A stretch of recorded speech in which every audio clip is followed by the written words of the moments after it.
morning. Welcome to Lucy's Kitchen. And as you probably guessed, I am Lucy. Today we're going to do an American classic known as apple pie. Ooh.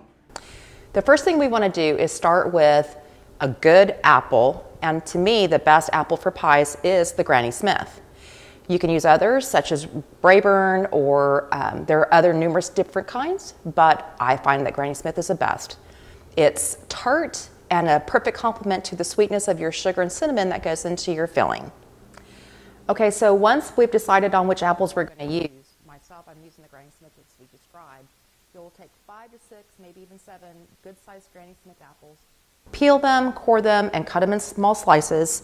And then you're going to take those slices of apple, put them into your skillet, along with approximately a half cup of sugar, cinnamon, approximately a tablespoon, you want a good amount, and nutmeg, perhaps a teaspoon. Along with that, you're going to want about 4 to 5 tablespoons of butter. Unsalted is better. And we get everything put into our skillet and get it melting together. Once we have it all in place, we've got the apples and cinnamon and butter all melted together.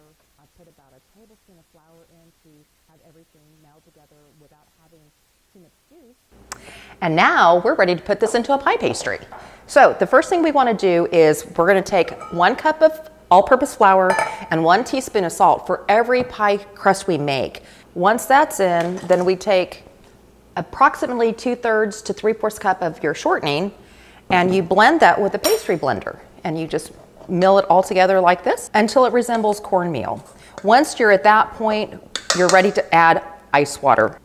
And I do mean ice water because if it's not super chilled, it will not meld the pie crust together well. So I'm going to add about 6 to 8 tablespoons of water in. We're going to have to stir it in with a fork once we get our appropriate amount of water in.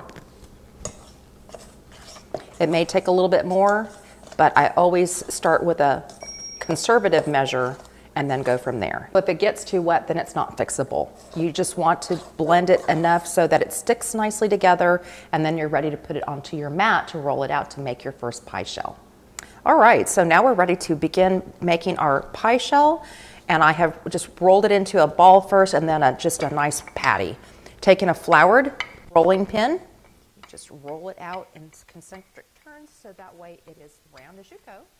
And when your pie shell is basically the size of your pie dish, then you're ready to transition it over to that glass baking dish. Okay, so we're ready to put our pie filling into our pie shell now. Let me get those really quick.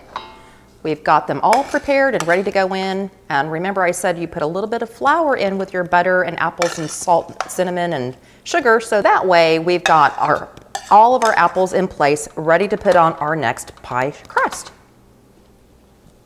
Just fold it in half and then put it across the filling. And we're ready to seal up our pie shell. So as you put the top piece on, you just go around the edges, pinching the 2 layers together so it closes the pie shell. That way the juices don't flow out when the pie is baking in the oven. And you just go completely around the rim of the pie doing that. Once you have your pie shell sealed, you're going to sprinkle a little bit of sugar on top to give it kind of a nice little crunchy crust when it's baking. Then you're going to cut 3 vent holes in the top so that way the steam can escape as apples bake. And now we're ready to bake. So we're going to come over to the oven and put it in a preheated 350-degree oven. And we're going to bake it for about 30 to 45 minutes or until the crust is nice and golden brown.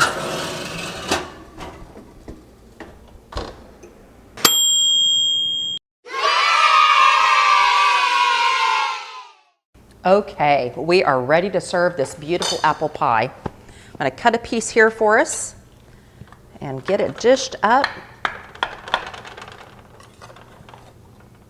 Okay. Now all that's left is that big scoop of ice cream.